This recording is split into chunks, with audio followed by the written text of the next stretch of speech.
नमस्कार, स्वागत है आप सभी का। मैं हूं आपके साथ प्रीति और आप देख रहे हैं लोकतंत्र। बिहार विधानसभा चुनाव में आज पहले दौर के मतदान के लिए चुनाव प्रचार का आखिरी दिन है, लिहाजा सभी पार्टियां और उम्मीदवार प्रचार के रण में आज पूरा जोर लगाएंगे।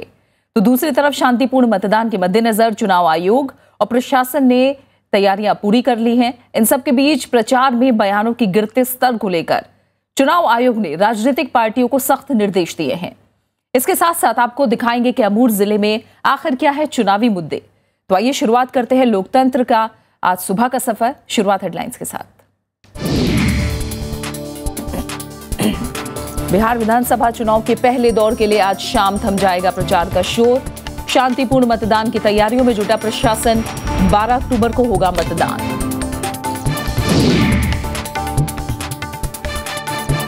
चुनाव में गड़बड़ी फैलाने के नक्सलियों के मंसूबे नाकाम। गया में भारी मात्रा में विस्फोटक बरामद। पुलिस को मिली बड़ी कामयाबी।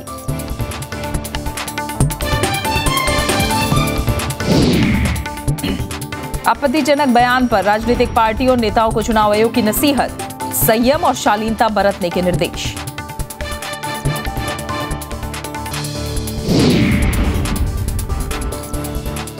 सासाराम और औरंगाबाद में जनता से मुखातिब प्रधानमंत्री।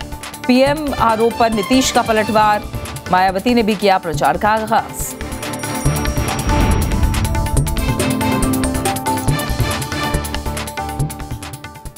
बिहार चुनाव में आज शाम पहले दौर के लिए प्रचार का शोर थम जाएगा। प्रचार का शोर थमने के बाद उम्मीदवार घर घर दस्तक देकर अपने पक्ष में वोट मांगेंगे और मतदाताओं को रिझाने की कोशिश करेंगे। नक्सल पीड़ित जिले जहां 12 अक्टूबर को दोपहर 3 बजे तक मतदान होना है, उन जिलों में आज 3 बजे चुनाव प्रचार बंद हो जाएगा। वहीं ऐसे विधानसभा क्षेत्र जहां सोमवार को 4 बजे तक मतदान होगा, वहां प्रचार का शोर शाम 4 बजे ही थम जाएगा। विधानसभा के इस दौर में 586 उम्मीदवार मैदान में हैं। समस्तीपुर जिले के मोरवा और मोहिउद्दीन नगर में सबसे ज्यादा 18 प्रत्याशी मैदान में हैं, जबकि नवादा जिले के वरसालीगंज में सबसे कम 6 उम्मीदवार सियासी तकदीर आजमा रहे हैं।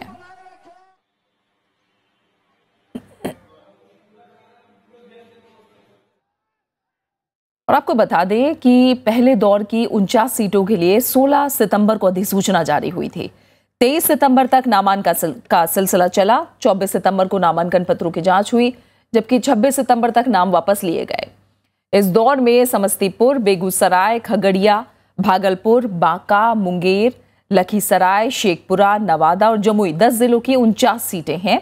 इनमें 40 सीटें सामान्य हैं, जबकि 8 सीटें अनुसूचित जाति और 1 सीट अनुसूचित जनजाति के लिए आरक्षित है।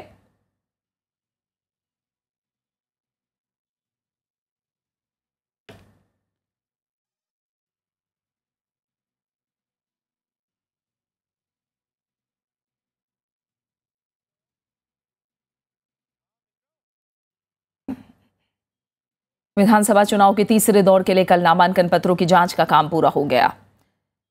इस दौर के लिए अब 12 अक्टूबर तक नाम वापस लिए जा सकेंगे। तीसरे दौर में 6 जिलों की 50 सीटों पर मतदान होना है। इनमें सारण, वैशाली, पटना, भोजपुर, नालंदा और बक्सर शामिल हैं। राजधानी पटना और आसपास के जिलों की इन सीटों पर सबकी नजरें हैं। सबसे ज्यादा पटना की 14, सारण की 10, वैशाली की 8, नालंदा की 7 सीटों पर मतदान होना है, जबकि सबसे कम बक्सर की सीट पर मतदान होना है। तीसरे दौर के लिए 28 अक्टूबर को वोटिंग होनी है, जबकि 16 अक्टूबर को दूसरे और 12 अक्टूबर को पहले दौर के लिए वोटिंग होनी है।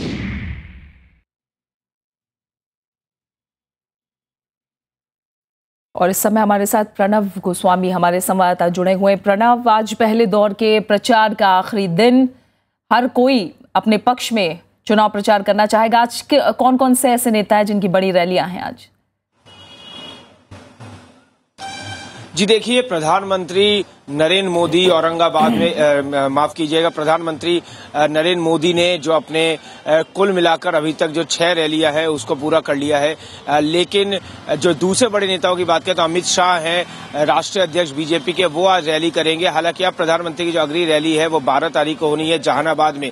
लेकिन इसके अलावा नीतीश कुमार, लालू प्रसाद यादव, सुशील मोदी, जो यहाँ के स्थानीय नेता हैं दूसरे तमाम दलों के, वो जरूर सभाओं को, जनसभाओं को संबोधित करेंगे। इसके अलावा पार्टी अध्यक्ष अमित शाह संबोधित करेंगे। और हमने ये देखा पूरे प्रचार अभियान के दौरान, खासतौर पहले चरण में, कि जो जनता के मुद्दे हैं उसकी गूंज सुनाई नहीं दी, बल्कि जो निजी आरोप प्रत्यारोप है और जो तल्खियां हैं वो ज्यादा हावी रहा इस पूरे चुनाव प्रचार के दौरान। और इसके अलावा संपर्क टूट गया प्रणव से। आज आखिरी दिन है, आज पूरा जोर पहले चरण की 49 सीटों के लिए हर दर लगाएगा और आज भी तमाम बड़े नेताओं की बड़ी रैलियां हैं। प्रणव, आप सुन पा रहे हैं तो देखा जाए इस समय जो ये 49 सीटें पहले दौर में हैं, क्या सियासी समीकरण कह रहे हैं? सबसे ज्यादा जो सीटें वो जेडीयू के खाते में हैं, ऐसे में क्या समीकरण बन रहे हैं इस बार? देखिए, जो ये 49 सीटें हैं यहाँ पर जेडीयू के खाते में जरूर सबसे ज्यादा सीटें हैं, लेकिन हमें ये भी याद रखना होगा कि 2010 के चुनाव में जो ये गठबंधन थे, जो इस बार जो 2 अलग अलग गठबंधन एनडीए और महागठबंधन आमने सामने, इससे अलग गठजोड़ था। पिछली बार जेडीयू और बीजेपी दोनों ने एक साथ चुनाव लड़ा था और इसके अलावा आरजेडी और कांग्रेस की अपनी अपनी जुदा राहें थी। लेकिन इस बार की सियासी समीकरण बिल्कुल अलग है। जातीय गोलबंदी की वजह से तमाम दल जो हैं, जो महागठबंधन के दल, उन्होंने अपने लिए एक नए समीकरण पैदा किए। एनडीए ने भी अपने साथ मांझी को जोड़ा, अपने साथ रामविलास पासवान को जोड़ा, उपेंद्र कुशवाहा को जोड़ा। तो ये कहा जा सकता है कि बिहार चुनाव, जो जिसके लिए अक्सर बिहार में जो चुनाव के नतीजे वो जातीय समीकरण पर निर्भर रहते हैं, उसी के आधार पर ये सारे गठबंधन भी हुए हैं इस बार चुनावों में। और मुद्दे की बात करें तो मुद्दे एक बार फिर जो राजनीतिक दल हैं उनके एजेंडे से गायब दिखाई दे रहे हैं, जनता से जुड़े मुद्दे। लेकिन जो जातीय समीकरण है और जो व्यक्तिगत आरोप प्रत्यारोप है, उसकी गूंज ज्यादा सुनाई दे रही है। जी, आप बता रहे हैं इस बार चुनाव में समीकरण बिल्कुल अलग है। हम देख रहे हैं जो कोशिश की गई, एक तरफ कहा जाए क्या कि लालू प्रसाद यादव एक अलग ट्रैक पर प्रचार करते नजर आए, नीतीश कुमार एक अलग ट्रैक पर प्रचार करते नजर आए, ताकि दोनों तरह के वोटरों को लुभाया जा सके। क्या एक खास तरह की रणनीति बनाई खासकर महागठबंधन ने भी? देखिए, महागठबंधन का जो वजूद अस्तित्व में आया था उसके पीछे ही ये वजह थी कि खासतौर पर जितने भी जातीय आधार पर जो गोलबंदी है वो की जा सके। हमेशा से लालू प्रसाद यादव जो आरजेडी है उनके साथ मुस्लिम और यादव का जो वोट बैंक है वो उनके साथ में रहा है। कांग्रेस के पास भी अपना वोट बैंक है। हालांकि पिछली बार कांग्रेस अलग से चुनाव लड़ी थी तो सीटों के आधार पर उतनी ज्यादा सीटें नहीं आई थी, लेकिन 9% के आसपास वोट जरूर मिले थे कांग्रेस को। और दूसरी तरफ अगर हम बात करें जेडीयू की, जेडीयू के पास अपना एक अलग वोट बैंक है, नीतीश कुमार का चेहरा है। और इन सभी को एक साथ जोड़कर महागठबंधन की जो शक्ल है ये उभर कर आई थी। इसी को देखते हुए कहा जा सकता है कि इस बार ये पूरी कोशिश जो बिहार की चुनाव में जब कोशिश हुई है दोनों ही गठबंधन की तरफ से, वो यही है कि किस तरह से जातियों को साधा जाए और एक किस्म से गोलबंदी अपने अपने पक्ष में की जा सके। प्रणव, क्योंकि आज प्रचार का शोर थमना है, 12 अक्टूबर के दिन मतदान होना है, तैयारियां किस तरह की हैं? इस बार पुलिस को बिल्कुल अलग रखा गया है चुनाव को लेकर, किस तरह की तैयारियां?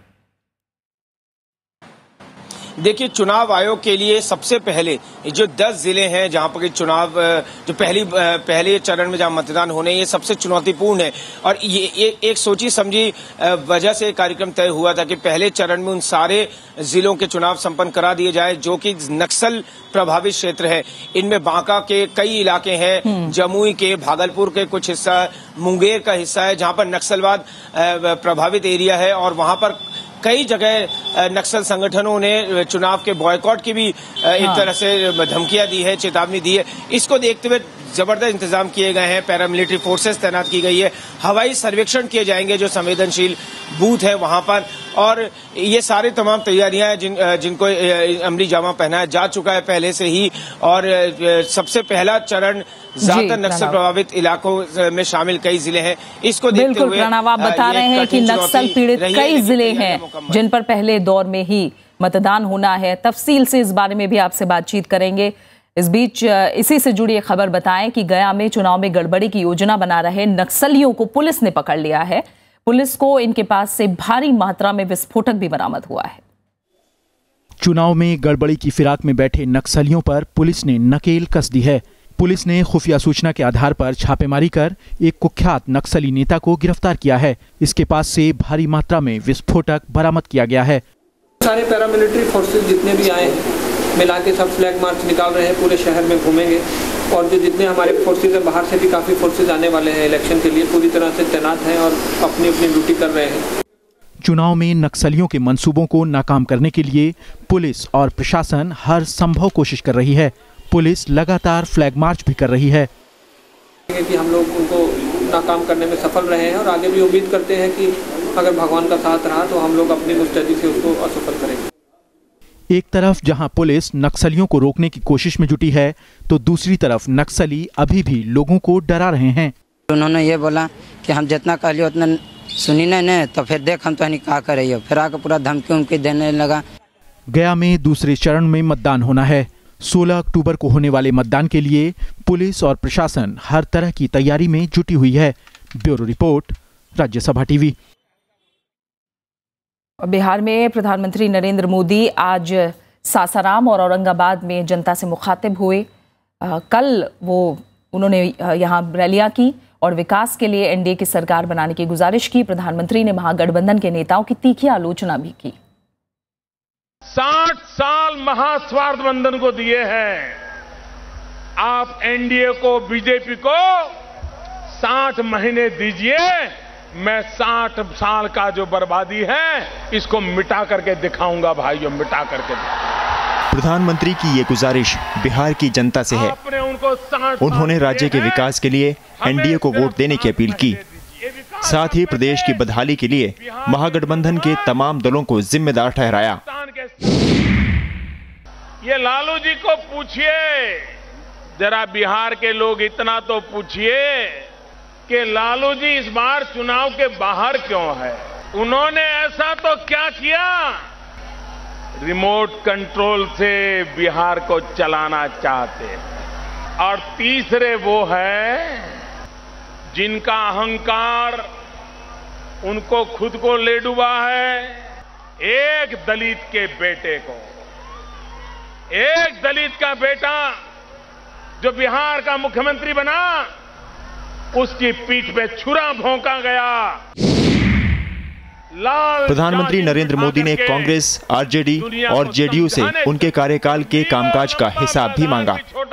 सासाराम में प्रधानमंत्री ने आरोप लगाया कि कल तक एक दूसरे के धुर विरोधी रहे, केवल कुर्सी के लिए आज एक साथ खड़े हैं। कुर्सी के लिए इकट्ठे आए, कुर्सी के लिए इकट्ठे आए भाइयों। और इसलिए मेरे भाइयों बहनों, ये स्वार्थ बंधन है, कुर्सी का स्वार्थ है। इसलिए ये चुनाव में इकट्ठे होकर के आए हैं। 60 साल उन्होंने बिहार को क्या दिया? पल पल का हिसाब दे, पाई पाई का हिसाब दे। मेरी सरकार को 5 साल हुए होंगे। मैं आपको वादा करता हूं 2019 में जब मैं आपके पास आऊंगा, मैं मेरे 5 साल का काम का हिसाब लेकर के आऊंगा, पल पल का हिसाब लेकर के आऊंगा। उधर भी देख रहा हूं। उन्होंने 24 घंटे बिजली, पानी, सड़कें, अपराध मुक्त बिहार और विशेष पैकेज का पूरा पैसा जनता तक पहुंचाने का वादा किया। प्रधानमंत्री ने सासाराम के अलावा औरंगाबाद में भी जनसभा को संबोधित किया। चुनाव की तारीख के ऐलान के बाद प्रधानमंत्री अब तक 7 रैलियां कर चुके हैं और प्रचार रणनीति के तहत वो तकरीबन 22 रैलियों को संबोधित करेंगे। Bureau report, Rajya Sabha TV. उधर मुख्यमंत्री नीतीश कुमार ने अपनी सरकार की उपलब्धियां गिनवाई और दोबारा जीत का दावा किया। प्रधानमंत्री नरेंद्र मोदी के आरोपों पर उन्होंने पलटवार भी किया। मला तो ना देने इनको बिहार के मुख्यमंत्री नीतीश कुमार शुक्रवार को जनता के बीच पहुंचे। तो आपसे पूछ के हमने माला पहना दिया है, अब इसकी लाज रखिएगा। समस्तीपुर की जनसभा में उन्होंने अपने कार्यकाल की उपलब्धियां गिनाई। हम तो चाहते हैं विकास पर बहस करना। उन्होंने बिजली के मसले पर प्रधानमंत्री नरेंद्र मोदी से सवाल भी पूछे। यह कहा था कि बिजली की स्थिति को सुधारने में हम लगे हैं, बिजली की स्थिति में सुधार लाएंगे। अगर नहीं ला पाएंगे तब 2015 में वोट मांगने नहीं जाएंगे। हमने बिजली की स्थिति में सुधार लाया। आज एक एक आदमी इस बात को महसूस कर रहा है। 36,000 गांव में बिजली पहुंच गई। नीतीश कुमार ने एनडीए को बिना नेता और बिना नीति वाली पार्टी करार दिया। उन्होंने जीतन राम मांझी को लेकर लग रहे आरोपों पर एक बार फिर सफाई दी। बड़ा लोगों को रोना आता है, मांझी जी को बनाए, अरे नहीं बनाते तो कोई जानता जी। बनाने के बाद चले गए बीजेपी के 60 गांठ में, तो हटाते नहीं तो उनको क्या सिर पर बिठाए रहते। मुख्यमंत्री ने हर घर में शौचालय, हर गांव तक बिजली, सड़क, पानी, महिलाओं को सरकारी नौकरी में 35% आरक्षण जैसे कई वायदे किए। इसके अलावा नीतीश कुमार ने शुक्रवार को गोपालपुर, बेलदौर, मटिहानी, मोरवा, सरायरंजन और समस्तीपुर में भी रैलियां की। Bureau report, Rajya Sabha TV. और दूसरी तरफ बीएसपी अध्यक्ष और उत्तर प्रदेश की पूर्व मुख्यमंत्री मायावती ने कल बिहार में चुनाव प्रचार की शुरुआत की। उन्होंने बांका के बाराहाट और औरंगाबाद में 2 रैलियों को संबोधित किया। उन्होंने आरक्षण के मुद्दे पर बीजेपी को आड़े हाथों लिया और कहा कि बीजेपी पिछड़ी जाति को मिलने वाले आरक्षण को हटाने की साजिश रच रही है। उन्होंने प्रधानमंत्री पर झूठे वादे करने का इल्जाम लगाया। मायावती अगले 1 हफ्ते में बिहार की अलग अलग जगहों पर तकरीबन 12 रैलियों को संबोधित करेंगी। बिहार चुनाव में बीएसपी सभी 243 सीटों पर चुनाव लड़ रही है। भारतीय जनता पार्टी और अन्य पार्टियों के नेताओं की तरह हमने कोई आश्वासन नहीं दिया था। हमने बिना आश्वासन दिए हुए वहां के लोगों की जरूरत को महसूस करते हुए हमने करके दिखाया। लोक जनशक्ति पार्टी के अध्यक्ष रामविलास पासवान ने भी कल बेगूसराय में जनसभा को संबोधित किया। उन्होंने मुख्यमंत्री नीतीश कुमार और लालू प्रसाद यादव पर आरोप लगाए। साथ ही कहा कि दोनों नेता विकास विरोधी हैं, लेकिन बिहार की जनता अब विकास चाहती है और वो काम सिर्फ एनडीए कर सकती है। रामविलास पासवान पहले भी नीतीश कुमार और लालू प्रसाद यादव पर आरोप लगा चुके हैं। विकास करो, विकास होगा। एंड लड़ना है तो गरीबी से लड़ो, आपस में मत लड़ो। नरेंद्र मोदी कहते हैं हम शिक्षा देंगे, ये कहेगा नरेंद्र मोदी को आने मत दो। वो कहेंगे रोजगार देंगे, ये कहेगा नरेंद्र मोदी को आने मत दो। वो कहेंगे माँ बहन को इज्जत देंगे, कहेगा नरेंद्र मोदी को आने मत दो। क्यों नहीं आने दोगे? इस बीच बिहार चुनाव से पहले राजनीतिक विरोधियों के बीच चल रही जुबानी जंग पर चुनाव आयोग ने सभी पार्टियों को निर्देश जारी किया है। निर्वाचन आयोग ने सभी नेताओं को अपने भाषण में संयम और शालीनता बरतने को कहा गया है। आयोग के ये निर्देश ऐसे वक्त में आया है जब महागठबंधन और एनडीए के नेताओं के बीच जुबानी जंग और शब्दों के गिरते स्तर का सिलसिला जोरों पर है।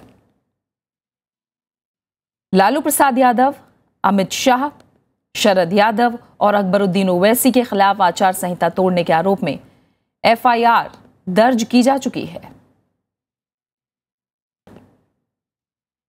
और हमारे संवाददाता प्रणव गोस्वामी पटना में मौजूद है, हमारे साथ जुड़े हैं। फिर से आयोग के दिशा निर्देश, लेकिन माना जाए कि इस बार क्या नेता इसे गंभीरता से लेंगे या शक है इस पर? जी देखिए, हालांकि सभी चुनावों में इस तरह की जो व्यक्तिगत जो आरोप प्रत्यारोप और जो तलखियां वो देखने को मिलती है, मगर इस बार जिस तरह की शिकायतें हुई है 1500 से ज्यादा जो एफआईआर है वो दर्ज हुई है आदर्श आचार संहिता के उल्लंघन के मामलों में।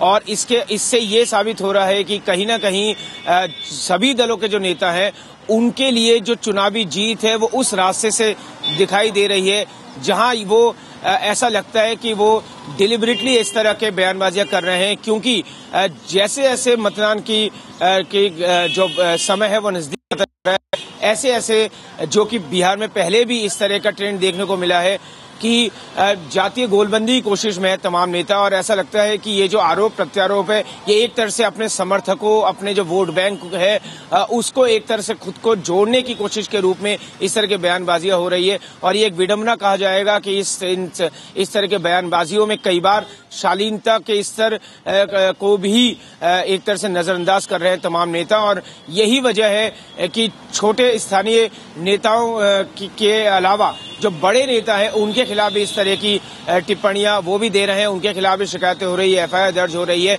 और इस सब के बीच में जो बिहार की जनता के सरोकार है वो कहीं नहीं सुनाई पड़ रहे हैं। और जनता निराशा, जनता के बीच में निराशा, इसको देखते हुए कि बिहार में तमाम ऐसे मुद्दे हैं जो कि अब तक नजरअंदाज किए गए हैं, विकास से जुड़े हुए मुद्दे हैं, बेरोजगारी है, एक दूसरे पर जुबानी हमले, व्यक्तिगत तौर पर हमले करना ज्यादा प्राथमिकता नजर आ रही है इस बार बिहार चुनाव में। और ये एक बड़ा उदाहरण भी आने वाले समय में बनेगा कि किस तरह से जुबान का और संयम खोने का एक बड़ा उदाहरण बिहार चुनाव बनता जा रहा है। देखते हैं, चुनाव आयोग ने फिर से दिशा निर्देश जारी किए हैं, इसका क्या असर होता है, कोई असर होता भी है या नहीं, इस पर नजर जरूर रहेगी। फिलहाल प्रणव, आपका बहुत बहुत शुक्रिया हमारे साथ जुड़ने के लिए। और यहाँ हम एक छोटे से ब्रेक के लिए रुक रहे हैं और ब्रेक के बाद आपको दिखाएंगे औरंगाबाद के लोगों को उत्तर कोयल नहर परियोजना पूरा होने का इंतजार।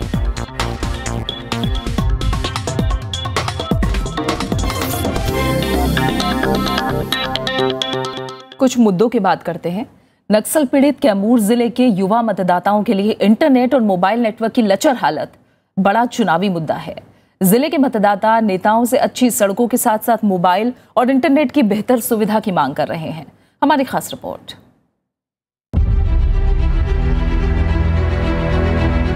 कैमूर जिले में संचार माध्यमों के खराब नेटवर्क से परेशान विशाल बनारस हिंदू विश्वविद्यालय से विज्ञान स्नातक हैं। वो सिविल सेवा की तैयारी के लिए ये सोचकर अपने घर लौटे थे कि दिल्ली के बड़े कोचिंग सेंटर से ऑनलाइन अध्ययन सामग्री के जरिए पढ़ाई करेंगे, लेकिन इंटरनेट के साथ साथ मोबाइल के खराब नेटवर्क ने विशाल की मुश्किलें बढ़ा दी हैं। सारी बुक्स तो यहाँ अवेलेबल हो नहीं पाती हैं, छोटे शहर हैं, और जो सारी बुक मतलब जो भी कुछ हम लोग रिक्वायर्ड कर मतलब नेट से लेना चाहते हैं तो नेट का प्रॉब्लम ऐसा है कि यहाँ पे देखिए सर्वर नॉट फाउंड, मतलब कोई भी साइट खोलने पे सर्वर नॉट फाउंड लिखता है। कैमूर के ज्यादातर छात्रों को इंटरनेट सुविधा का इस्तेमाल करने के लिए जिला मुख्यालय आना पड़ता है। हालत ये है कि नेटवर्क में दिक्कत की वजह से महीने में 20 दिन यहाँ के लोगों का संपर्क बाकी दुनिया से कटा रहता है। इंटरनेट चलने वाला है नहीं यहाँ पे, बस इसी वजह से यहाँ के युवा यहाँ पे रहना नहीं चाहते हैं। लेकिन चुनावी मौसम में सभी दलों के नेता संचार सुविधाओं के विकास के लंबे चौड़े वादे कर रहे हैं। बिहार के जितने भी महाविद्यालय हैं, विश्वविद्यालय हैं और जितने भी कॉलेज कैंपसेस रहेंगे वहाँ पे हम लोग वाईफाई मुफ्त में देने का ऐलान किया। भरपूर मदद करेगी जो टेक्नोलॉजी व्यवस्था है मोदी जी की, अभी तो कार्य रूप उसको दे दिया गया है, पूर्ण होने में थोड़ा समय लगेगा। कैमूर जिले में भभुआ, मोहनिया, रामगढ़ और चैनपुर 4 विधानसभा सीटें हैं। ये बिहार के सबसे पिछड़े जिलों में शुमार होता है। युवा वोटरों को लगता है कि कम्युनिकेशन फैसिलिटी को बढ़ावा मिलने के साथ युवाओं के पलायन में थोड़ी सी कमी लाई जा सकती है और माओवादियों पर शिकंजा भी कसा जा सकता है, और साथ ही कैमूर के विकास में ये एक मील का पत्थर साबित हो सकता है। कैमूर से कैमरामैन सुधांशु के साथ कृति मिश्रा, राज्यसभा टीवी। 10,000 करोड़ रुपए हुए खर्च, लेकिन 48 साल बाद भी उत्तर कोयला नहर सिंचाई परियोजना का निर्माण पूरा नहीं हो पाया। राजनीतिक इच्छा शक्ति की वजह से ये नहर बरसाती नाला बनकर रह गई है। देखिए हमारी रिपोर्ट।